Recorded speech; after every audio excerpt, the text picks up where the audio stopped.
माननीय मोदी जी को मैं कहूंगी कि बेटी बचाओ बेटी पढ़ाओ से लेकर नारी शक्ति वंदन अधिनियम तक आपने बेमिसाल सशक्तिकरण का कार्य किया है। करोड़ों आवास, गैस कनेक्शन, इज्जत घर, निःशुल्क राशन, सौभाग्य और आयुष्मान भारत योजनाओं से हमारी बहनों को, हमारी माताओं को आपने एक सरल जीवन जीने का मौका दिया है। रोजगार के आयाम खोले हैं और 3 करोड़ हमारी लखपति दीदियों का लक्ष्य लेकर और साथ ही साथ मुद्रा लोन के माध्यम से हमारी बहनों का आर्थिक सशक्तिकरण कर रहे हैं। मैं सभी बहनों से कहूंगी कि जो हमारे मंच पर उपस्थित हैं, आभार के रूप में सभी आगे आए और आप जैसा चाहती हैं आदरणीय मोदी जी का स्वागत और अभिनंदन करें। आदरणीय मुख्य प्रधानमंत्री जी को कृष्ण भगवान की प्रतिमा भेंट करके हो गया। दोनों प्रत्याशियों से मेरा निवेदन है कि वो आगे आकर और प्रधानमंत्री जी को संगम नगरी का सबसे सुंदर भेंट त्रिवेणी के संगम का चित्र देकर उनका स्वागत करें।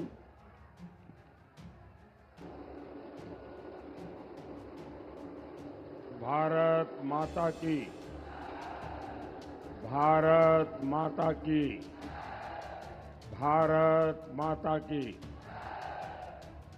तीर्थराज प्रयाग की इस पावन धरती पर यहाँ के सब परिवारजनों के हमार प्रणाम।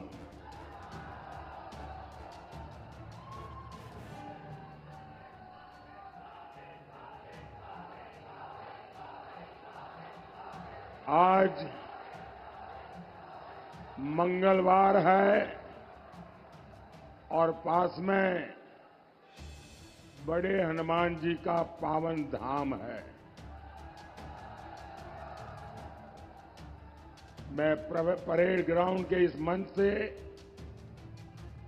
प्रयाग के आराध्य और त्रिवेणी को प्रणाम करता हूं। साथियों, प्रयाग तपोभूमि है। ये कुंभ की भव्यता की धरती है।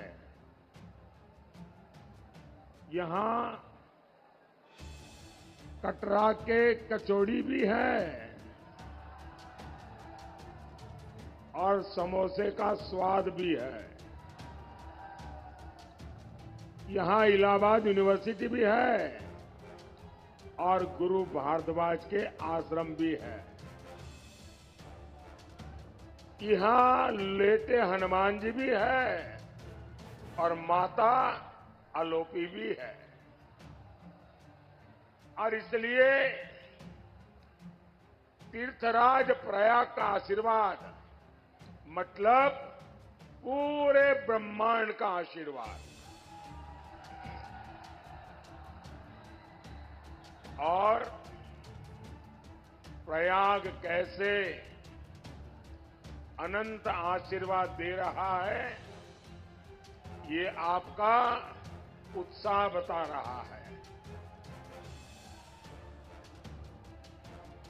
साथियों, 24 का ये चुनाव तय करेगा भारत के भविष्य की त्रिवेणी किधर बहेगी।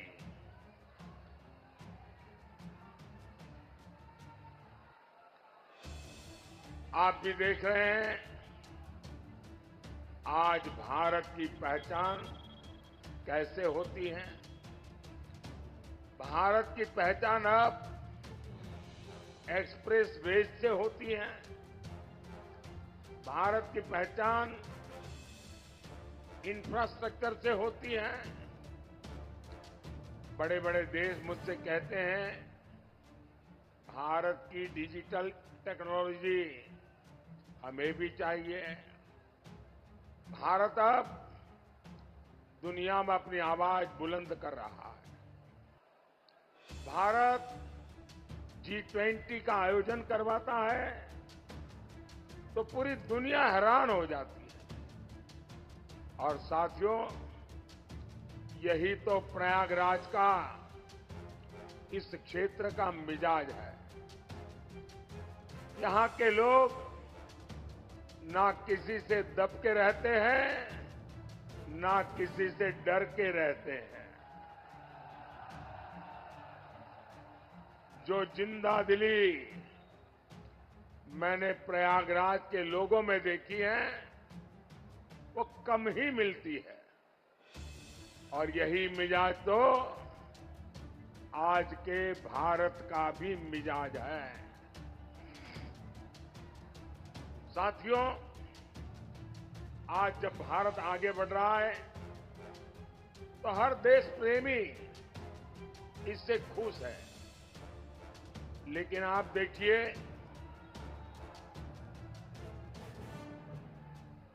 सपा, कांग्रेस और इंडी गठबंधन वालों को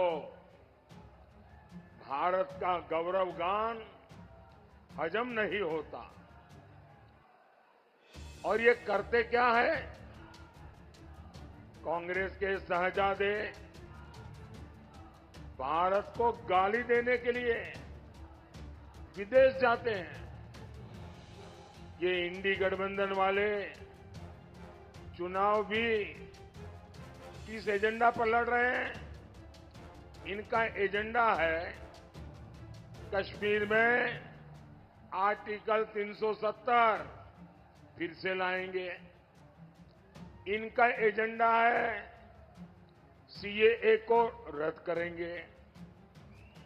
इनका एजेंडा है भ्रष्टाचार पर जो कड़े कानून बने हैं उन्हें रद्द करेंगे। क्या ये सब करने के लिए आप कभी भी ये इंडी अलायंस वालों को, सपा कांग्रेस वालों को एक भी वोट देंगे क्या? देंगे क्या? क्या देश को दिशा देने वाली प्रयागराज की धरती को इन लोगों की हरकत मंजूर होगी क्या? साथियों, इंडी गठबंधन वालों का, सपा कांग्रेस वालों का सुशासन से और हमारी आस्था से 36 का रिश्ता है। भारत का कोना कोना इस बात की गवाही देता है कि इंडी गठबंधन वालों से विकास नहीं हो सकता। आप यहां प्रयागराज में होने वाले कुंभ का ही उदाहरण देखिए। सपा कांग्रेस के समय क्या होता था? भीड़ में भगदड़ मच जाती थी।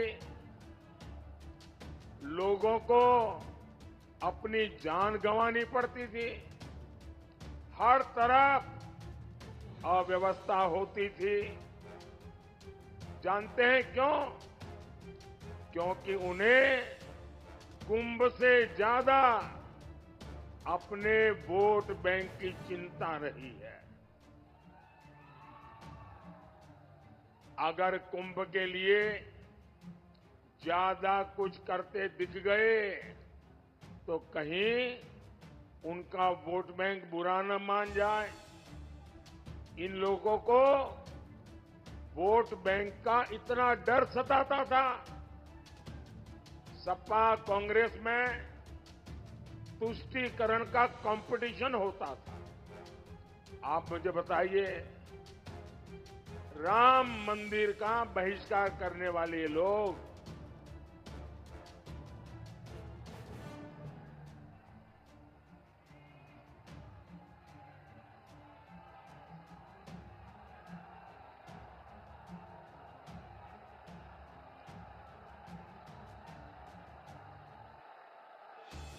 राम मंदिर का बहिष्कार करने वाले लोग, सनातन को डेंगू, मलेरिया कहने वाले ये लोग अगले साल होने वाले कुंभ को क्या कभी अच्छे से करने देते क्या?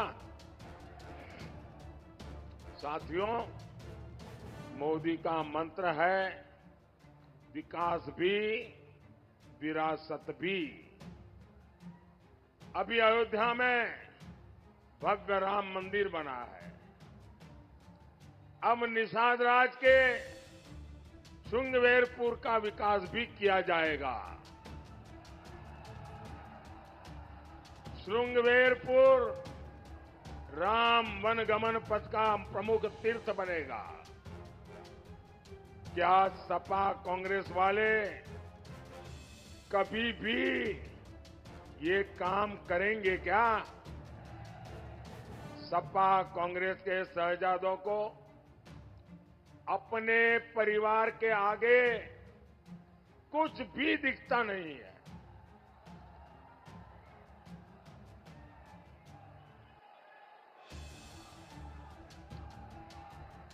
कांग्रेस तो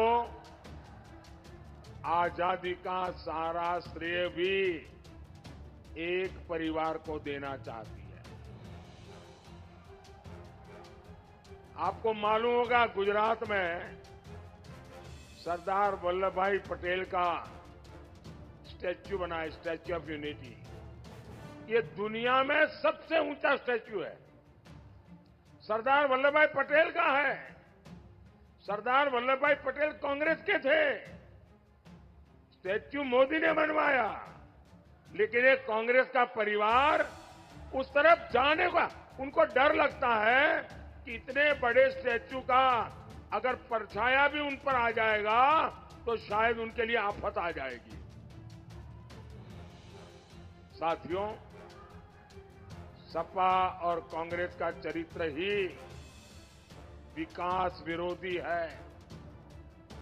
सपा कांग्रेस के समय प्रयागराज से बहुत भेदभाव हुआ।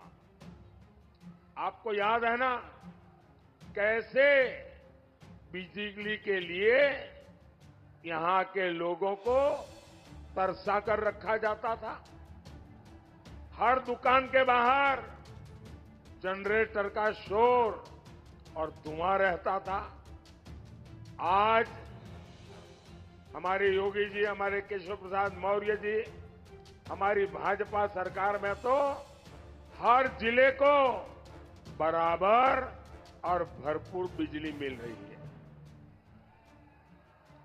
2017 से पहले हमारे किसान भाई बहन रात रात भर जगकर खेत में सिंचाई करते थे। आज किसानों को भी आसानी से बिजली मिल रही है।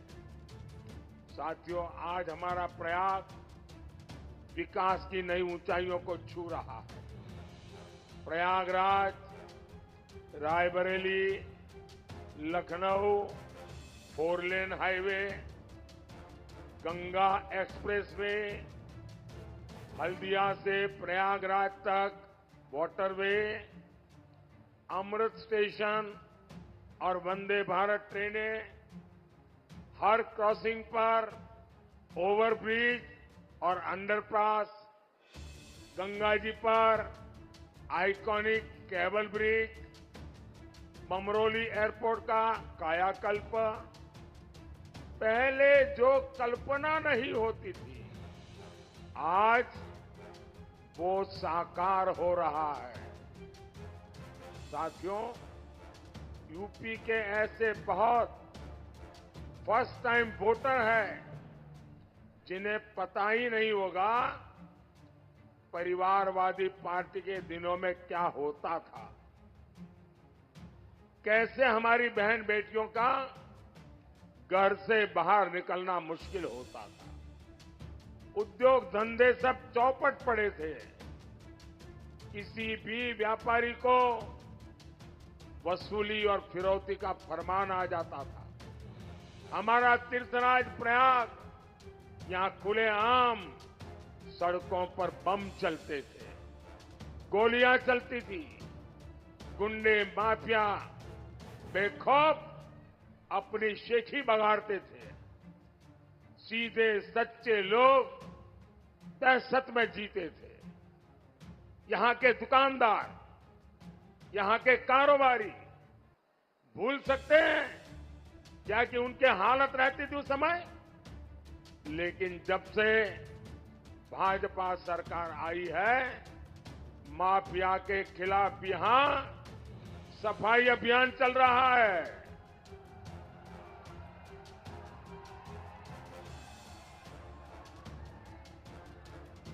सपा सरकार में माफिया गरीबों की जमीनों पर कब्जा करता था। अब उसके अवैध महल तोड़कर भाजपा सरकार वहां गरीबों के लिए घर बनवा रही है।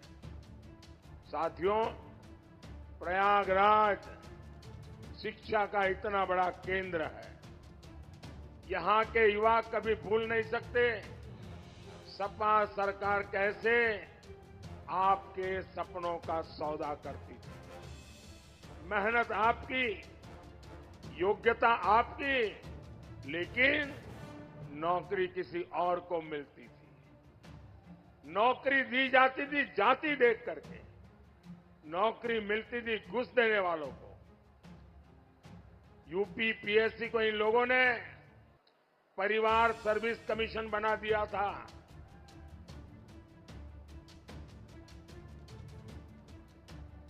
यूपी की कितनी प्रतिभाओं का भविष्य इन लोगों ने बर्बाद कर दिया था। साथियों, इंडी गठबंधन वालों की नाव डूब रही है।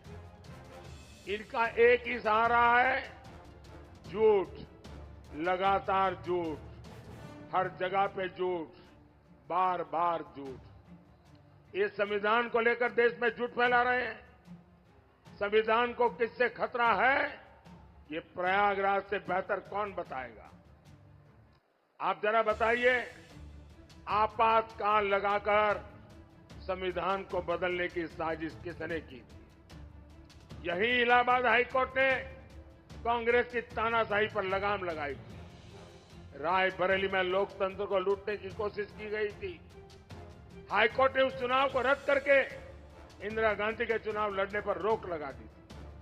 भाई और बहनों, इतने साल बीत गए लेकिन कांग्रेस पार्टी का चरित्र नहीं बदला।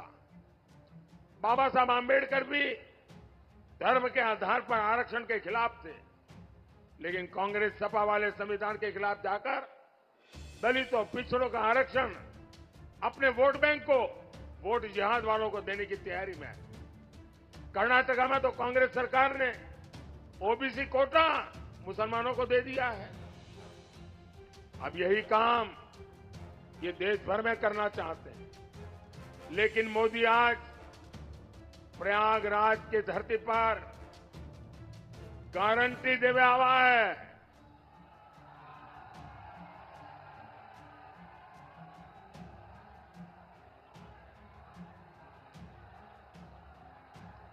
मैं दलितों, पिछड़ों का आरक्षण इन लोगों को छीनने नहीं दूंगा, और ये मोदी की गारंटी है। साथियों, मोदी आगे भी आपकी सेवा करता रहे, इसके लिए एक सशक्त सरकार चाहिए। प्रयागराज से भाई नीरज त्रिपाठी जी और फूलपुर से भाई प्रवीण पटेल जी, आप इन्हें जो वोट देंगे वो मोदी को मजबूत करेगा। आप बताओ, 4 जून के इनका जिताए के भेजो ना। हमें जोर से बोलो, दोनों सीट पर कमल खिली ना। अच्छा, मेरा एक काम करेंगे, जरा हाथ ऊपर करके बताइए, करेंगे? घर घर जाइए और जाकर के सबको बताइए कि मोदी जी आए थे और मोदी जी ने परिवार के सबको श्री राम कहा है। बोलिए भारत माता की, भारत माता की। बहुत बहुत धन्यवाद। और हम आपको आश्वस्त करते हैं कि हम प्रयागवासी आपकी गारंटी पर यह गारंटी देते हैं कि दोनों सीट 51 फूलपुर और 52 इलाहाबाद हम प्रचंड बहुमत से जिताकर कमल का फूल खिलाकर आपके पास भेजेंगे। धन्यवाद। जय हिंद।